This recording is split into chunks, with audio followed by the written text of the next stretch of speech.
بالفترة الأخيرة كتير صار يجيني تعليقات من مشاهدين عم بيشكوا من بشرة حساسة متهيجة محمرة ومشدودة، هيدا كله من استخدام مكونات بنسب عالية بطريقة غلط مثل منتجات دي اوردينري اللي حبيناها كلنا بالسنة الماضية بس كتير منا أفرطوا باستخدامها.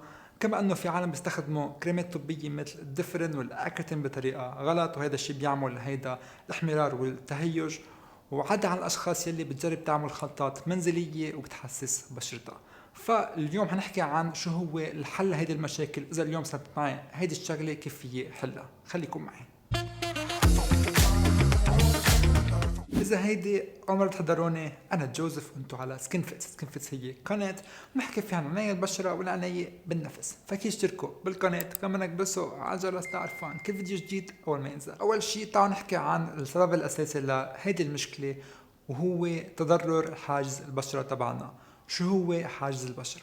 مثل ما بيقول اسمه، الحاجز بيعمل حماية البشرة تبعنا من العوارض الخارجية، وبيحميها من أي شيء مفروض ما يفوت عليها، وبنفس الوقت بخلي يفوت اي شيء مفيد للبشره تبعنا مثل الرطوبه. وبهذه الطريقه بتشتغل العنايه بالبشره، فهي بتستخدم الرطوبه لحتى تدخل جوات البشره وتعطيها النتائج اللي بدنا نوصل لها. هيدا الامتصاص منظم بدهون اسمها السيرامايدز، وهيدا السيرامايدز بتشتغل كانه هي حراس، بفوتوا يلي هو منيح وما يفوتوا يلي بضر البشره تبعنا. فاذا حاجز البشره تبعنا مكون من هالدهون يلي كتير منا بيتخلصوا منها من دون ما يعرفوا، وهيدا الشيء بيخلي البشره تبعنا تصير حساسه، بخليها تصير تخسر رطوبه، فهون بصير التهيج الاحمرار، وحتى بتصير البشره تبعنا نوعها بيختلف لدرجه انه بتصير تحسس من اي شيء بنحطه عليها. كيف فيي اتاكد انه سبب التهيج تبعولي هو من استنفاذ هيدي الدهون او السيرامايدز؟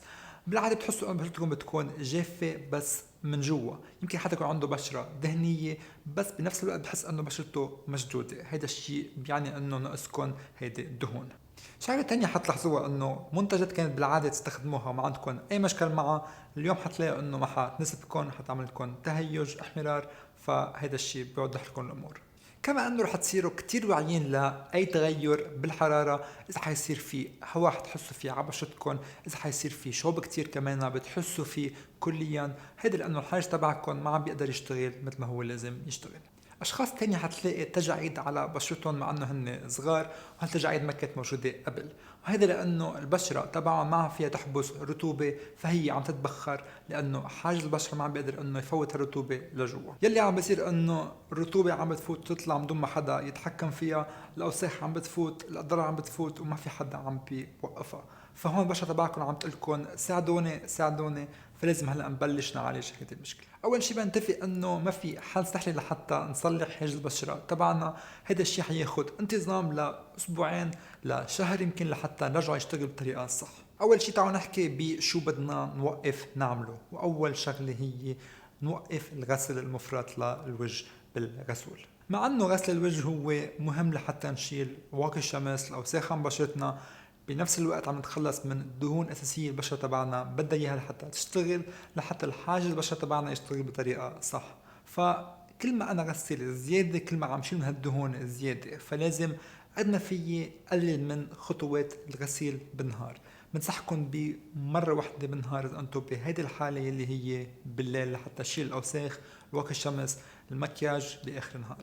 بالفترة الصباحية بتكون بشرتنا أكثر شيء حساسة، ففي كتير أشخاص بيكتفوا إنه بس يشطفوا بشرتهم بالمي، أما اللي عنده بشرة دهنية بحس إنه في كتير دهون بتفرزها ببشرته بالليل وما بحب يطلع على بشرته، فيكم تستخدموا مية المسلر مع قطنة.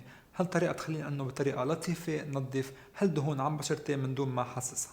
شغلة تانية المفروض تكونوا عم تعملوها بأي حالة هو عدم استخدام المي السخنة، دائما استخدموا مي فاترة لغسل الوجه وحتى للاستحمام، فبعدوا عن استخدام المي السخنة بشكل عام لأنه هيدا الشيء بيؤدي لتبخر المي تبعنا عن بشرتنا وبيؤدي لجفاف. الشغلة الثانية بدكم تعملوها هي توقفوا أي مكونات نشطة من روتينكم، يعني أي شيء تقشير، تفتيح، فيتامين اي، ريتينول، اي كريمات مثل الدفرن، كله بده يتوقف لانه بشرتكم ما فيها تتحمل اي نوع من الحساسيه. بكل بساطه بدكم تبسطوا الروتين تبعكم لحتى شوي شوي يتصلح الحاجز البشره تبعكم، من بعدها فيكم ترجعوا تدريجيا تفوتوا هيدي المكونات. نحن عم نصلح حاجز البشره تبعنا لازم نتاكد انه يكون عندنا روتين يكون بسيط من دون اي تعقيدات، واهم شيء نبلش بغسول يكون لطيف على البشره، ما يخل بتوازن البشره، يكون البي اتش تبعه نفس تبع البشره تبعنا. بهيدي الحاله البشره تبعكم معقول تتحسس من اي منتج حتى لو كان البشره الحساسه،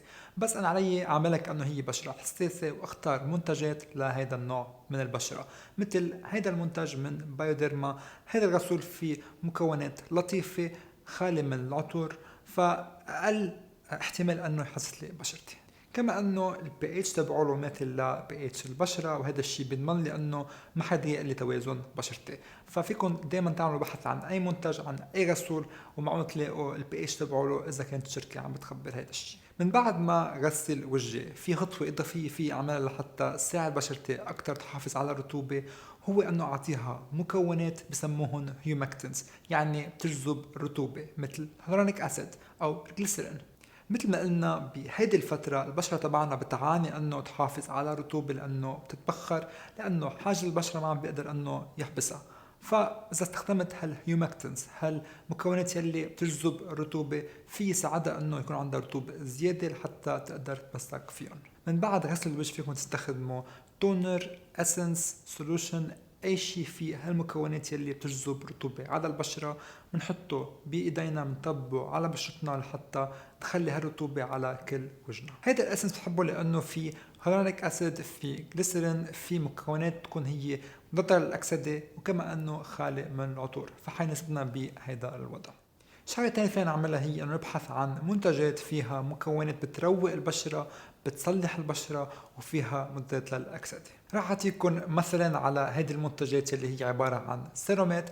اول واحد هو من شركه نياد يلي اسمه موديليتنج جلوكوسايدز، يلي هو عباره عن مجموعه مكونات وظيفتها انه تصلح حاجز البشره تبعنا، فهذا السيروم هو لهالمشكله بالذات. هيدا السيروم صار له عندي سنة تقريبا، وهلا لحتى عم يخلص. وهيدا لانه ما بستخدمه الا بالحالات اللي بتصير بشرتي فيها حساسة، لما حاجز البشرة تبعولي يكون في مشكلة. اذا بدي اكون صريح معكم، انا ما بحب استخدم هيدا السيروم، مع انه هو نتيجته كتير حلوة، نتيجته كتير فعالة، لانه في مكونات كتير كتير مهمة وكتير بتساعد هيدي الحالة. بس ما بحب استخدمه لانه تقيل على البشرة، فبستخدمه بالليل في عطر مكونات لانه خالي من العطور، ومش متفاجئ من هذا الشيء. فلما يكون عندي هيدي الحالة بستخدمه، بس لو ما عندي هيدي الحالة ما حاستخدمه. فبنصحكم فيه، بس عرفوا انه استخدامه ما حيكون كتير حلو. سعر هيدا السيروم كتير مناسب بالنسبة للمكونات يلي فيه. في عنا شوفان، في عنا سيرامايدز، عنا دهون، كل شيء بيعزز تصليح البشرة تبعنا. فإذا بدكم حل ما يكلفكم، هيدا كتير هتحبوا. اما اذا انتم من النوع يلي بده تركيبه حلوه على بشرته لحتى يلتزم بمنتج، فيكم تستخدموا هيدا من فوتري، بس عرفوا انه هيدا المنتج اغلى بكتير من اول واحد. تركيبته على البشره كتير حلوه، بيمتد بسهوله، خفيف، بستخدمه الصبح، بستخدمه بالليل، ما عندي اي مشكل. عطر كمان مثل الاعشاب، فكتير حلوه. بيحتوي على البيبتايد يلي بتعطي رسائل للبشره تبعنا انه تصلح نفسها، كوظيفة عنده نفس الوظيفة تبع أول واحد. يمكن كمكونات أول واحد هو أحسن، بس كتركيبة هيدا أفضل. من بعد ما نكون استخدمنا مكونات بتجذب الرطوبة، ومكونات بتقدر انه تخفف من تهيج البشرة، لازم هلا سكر على كل هالرطوبة، سكر على كل شيء حطيناه على بشرتنا لحتى مثل ما قلنا ما يتبخر. لازم استخدم مرطب، وهيدا اللي بفضله انا هو من سيرافي، واسمه ديلي مويسترايزنج لوشن. الترطيب هو اساسي لكل انواع البشرة، حتى الدهنية، لحتى نسكر على هالرطوبة. فشو ما حط انا مكونات اذا عم تتبخر ما حاستفيد. واختياري لهذا المرطب بالذات هو لانه في السيراميدز يلي هي نفس الدهون يلي بتكون على بشرتي، فهذا الشيء بيعني انه انا عم بعطي بشرتي طريقه لحتى تدافع عن نفسها. وعدا عن السيراميد بيحتوي كمان هيدا المنتج على الهيلورونيك اسيد. فاذا عبالكم انه تخلوا الروتين تبعكم بسيط وبلا تعقيدات، فيكم بس تغسلوا بشرتكم وتطبوا هيدا الشيء بيكون كافي لمعظم الاشخاص. اذا بعد هيدي الخطوات، بعد ما تخلصوا هيدا الروتين، عم تحسوا انه بشرتكم بعدها مشدوده، بنصحكم تحطوا ليلا طبقة بسيطة، طبقة خفيفة من الفازلين لحتى تسكروا الرطوبة على بشرتكم كليا. للي ما بيعرف، الفازلين منه مرطب، هو طريقة لحتى نعمل طبقة حماية البشرة تبعنا لحتى نحافظ على الرطوبة جواتها. وكلنا فينا نستخدم الفازلين بالطريقة الصح.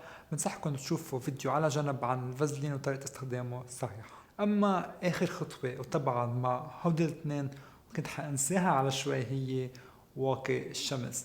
الواقي الشمس هو أساسي كل أيام السنة خلال النهار لحتى نحمي البشرة تبعنا، وكمان لحتى نحافظ على حاجز البشرة تبعنا.